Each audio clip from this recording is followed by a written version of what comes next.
સિહોરમાં એક ચોંકાવનારી ઘટના સામે આવી છે। સિહોર ગરીબ શાપીરની દરગાહ પાછળ આવેલ બંધ પડેલ પ્લાયના કારખાનામાં માદા દીપડીએ બચ્ચાને જન્મ આપ્યો। માહિતી મળતા ફોરેસ્ટ વિભાગ તરત જ બંદોબસ્ત મૂકવામાં આવ્યો હતો।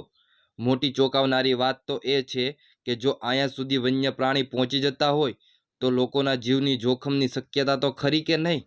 Bureau report, Sihor.